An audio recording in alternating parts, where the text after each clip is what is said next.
एक बिलासपुर में कोई गरीब आदमी, वो जिसको 10 कनाल जगह दी, लैंडलेस हो गया और उसके बाद वो 7 लाख की जगह 6 करोड़ में बिकी। ये सब चीज़ें परेशान करने वाली हैं। और जो बातें सुरेश कुमार जी ने कही हैं, क्योंकि सरकार ने HRTC की जगह खरीदी, जो कि जिसकी उस समय की कंसीडर वैल्यू को लेकर कंसिडरेशन थी, उसकी वैल्यू से ज़्यादा उसने स्टैंप ड्यूटी दी थी। जब इस प्रकार के आरोप लगते हैं तो इस प्रकार के आरोप भी कई बार छानबीन करने योग्य होते हैं। मैं किसी पर टीका टिप्पणी नहीं करना चाहता। हमारी सरकार निर्दोष को तंग नहीं करेगी और जो भी तथ्य भ्रष्टाचार में दोषी होगा उसको बख्शेगी नहीं। और एक मैं बात कहना चाहता हूँ, हमारी सरकार ने पारदर्शिता का गया, मैं इन सब की चीज़ों की जानकारी प्राप्त करने के बाद ही कोई अगर कार्रवाई बनती होगी, किसी भी प्रकार की कोई कार्रवाई किसी पर बनती होगी, ये नहीं कहता कि मैं व्यक्तिगत तौर से किसी पर बोलना नहीं चाहता। जब अपने आप व्यक्तिगत तौर पर आक्षेप लगाते हैं तो अपने घर में भी झांक कर देखना चाहिए। मैं कभी भी किसी पर व्यक्तिगत आरोप नहीं लगाता और इस दिशा में मैं ये नहीं कहूँगा कि क्या है फैक्ट्स, जब तक जानूंगा नहीं तब तक मैं कोई फैक्ट्स को जानने के बाद ही हम आगे बढ़ेंगे। अगर फैक्ट्स में कोई फैक्ट्स पाया गया तो उस पर हम चर्चा करेंगे और माननीय जिस भी सदस्य पर लगे उससे भी बातचीत करके हम उसको देखेंगे कि क्या आगे बढ़ता है। ये मैं आपको तो अच्छी बात है, लेकिन आरोप तथ्यों के साथ लगे तो अच्छी बात है। मैं ये चीज़ बताना चाहता हूँ, थोक गोदाम देरा के साथ 50 उचित मूल्य की दुकानें राशन की सप्लाई के लिए जोड़ी गई थी है। सरकार के दिशा निर्देशानुसार खाद्य आपूर्ति विभाग द्वारा देरा गोदाम में जारी बिलों का निरीक्षण 1 जनवरी, जब हमारी सरकार को भी 19 दिन हुए, 2023 से 2023 अक्टूबर तक किया गया। हमारी सरकार अभी बने हुए 18-19 दिन थे और 18-19 दिन में माननीय पूर्व मंत्री जी भी जानते हैं, मुख्यमंत्री जी भी जानते हैं कि क्या जानकारी मिलनी है। वैसे ही बहुत दबाव होता है, आपको पता है कि कैसे करना है, क्या करना है। तो मैं इसलिए लाना चाह रहा हूँ क्योंकि 1 जनवरी 2023 से अक्टूबर 2023 तक किया गया। जांच के दौरान पाया गया कि 18 बिल ऐसे पाए गए हैं जिन्हें उचित की मूल्य की दुकान वालों ने अस्वीकार कर दिया, लेकिन थोक गोदाम के इंचार्ज संजीव कुमार द्वारा अपने रिकॉर्ड में कैंसिल नहीं किया गया। इन बिलों में कुल 1825 क्विंटल राशन था, जिसका सरकारी मूल्य 14,25,084 रुपये था। विभाग द्वारा उचित कार्रवाई करते हुए सिविल सप्लाई कारपोरेशन, जिसके माध्यम से यह गोदाम चलाया जा रहा था, मेरे दिशा निर्देशन जिला नियंत्रण खाद्यापूर्ति विभाग कांगड़ा द्वारा 72,74,309 रुपये की पेनल्टी लगाई गई है। सिविल सप्लाई कारपोरेशन द्वारा थोक गोदाम इंचार्ज को निलंबित कर दिया गया और कारपोरेशन ने जुर्माने के विरुद्ध appeal principal secretary food civil supply and consumer affair के पास दाखिल की गई है। सतर्कता विजिलेंस विभाग ने भी उपरोक्त पर FIR दर्ज कर ली गई है और छानबीन जारी है। सरकार द्वारा इस प्रकार के घोटालों को पकड़कर कार्रवाई अमल में लाई जा रही है।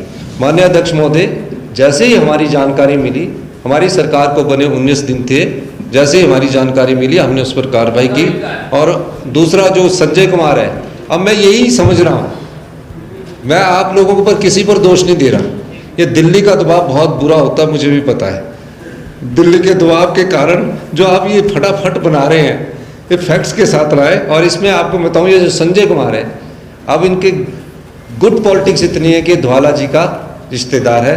मैं इतना ही कहना चाहता हूँ। क्या माननीय अध्यक्ष महोदय, माननीय जयराम ठाकुर जी कह रहे हैं कि हमने कार्रवाई की। जिसका नाम आया उसके खिलाफ कार्रवाई नहीं की, अधूरी कार्रवाई की। जो आज भारतीय जनता पार्टी के प्रदेशाध्यक्ष, वो हेल्थ मिनिस्टर बनाया इन्होंने, उनके खिलाफ कोई कार्रवाई नहीं की। और मैं आपको कहना चाहता हूँ, मैं आपको एक चीज़ कहना चाहता हूँ इस मंच के माध्यम से, अगर आप तथ्यों के साथ कुछ भी देंगे, कुछ भी तथ्यों के साथ देंगे, फैक्ट्स के साथ देंगे, हमारी सरकार किसी भी कार्रवाई को करने में हिचकिचाहट नहीं दिखाती है। पर आपको मैं बताना चाहता हूँ, वो ठीक है, आपकी कुर्सी से उठाकर हेल्थ मिनिस्टर बनाया, हेल्थ मिनिस्टर के बाद बेचारों की कुर्सी चलेगी, फिर अब ग्रुप पॉलिटिक्स में बटे हुए लोग हैं ये, अभी उनकी अगुवाई में रैली कर रहे हैं, जिनके नेतृत्व में सामान्य आशीष पटेल। तो मैं ये कहना चाहूँगा, जिनके अध्यक्ष महोदय, जिनके नेतृत्व में भ्रष्टाचार हुआ, आज उस भ्रष्टाचार की चर्चा का 67 का प्रस्ताव ये लोग लेकर आए हैं, हम लोग लेकर नहीं आए हैं। आज भ्रष्टाचार के विरुद्ध रैली है, 67 का प्रस्ताव लेकर ये आए हैं, और जिस पीपी किट की कार्रवाई की ये बात कर रहे हैं, उस पीपी किट के किंग पिंग के खिलाफ कोई कार्रवाई नहीं की। आज उसके नेतृत्व में भ्रष्टाचार के विरुद्ध आवाज उठा रहे हैं।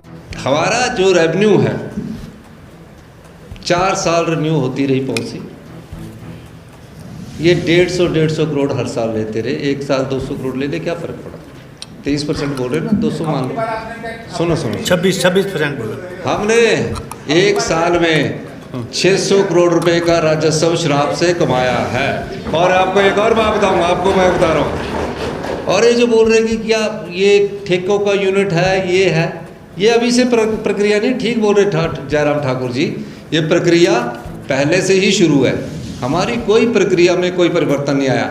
और हम आपको कहना चाहते हैं कि जितना राजस्व हमने शराब के ठेकों की नीलामी से करवाया, आज तक के इतिहास में इससे ज़्यादा राजस्व किसी सरकार ने नहीं कमाया। धन्यवाद। आप चीफ मिनिस्टर थे, आपने अदानी के फैक्ट्स के साथ मैं कल रिप्लाई देना चाहता था, 280 करोड़ रुपया वापस करने के लिए कैबिनेट में आप नोट लाए थे। सुनिए, कैबिनेट में आप नोट लाए थे, आपने वापस कर दिया। फिर सुनिए तो सही भाई, मैं आपको सच बता रहा हूँ, आपको फिर सिंगल बेंच में अदानी गया। अरे सुनो तो सही, मैं कल आपको वो कागज आपके पास आज ही रात को भिजवा दूंगा, तैयारी पूरी कर रहा हूँ। ये चार्जशीट मैं तभी तो बोल रहा हूँ, ये किसी ना किसी तरह का षड्यंत्र अपनी भारतीय जनता पार्टी की जो पिछली सरकार है उसके खिलाफ का षड्यंत्र लग रहा है मुझे। सिंगल बेंच ने कर दिया इन्हीं के समय, सिंगल बेंच ने बोला कि 280 करोड़ प्लस ब्याज के साथ दे दिया जाए। हमने डीबी में अप्रोच किया, हमने ये कहना चाहता हूँ कि डीबी में हम गए, 280 करोड़ का केस हमने जीता, वाइल्ड फ्लावर हमने केस भी हमने जीता। हम प्रदेश की संपदा को लुटाने नहीं आए, ना लूटने आए, इसलिए हमने जीता। इनको कल फैक्ट्स के साथ, कागज के साथ अदानी भी बताएंगे आपको और अबानी भी बता देंगे। और इसके अलावा आपने जो 64 करोड़ की बात की है वो भी फैक्ट्स के साथ मैं कल लाने जा रहा हूँ। इन्होंने जो बात कही है उसमें बिल्कुल सत्य है, इसमें कोई दो राय नहीं है।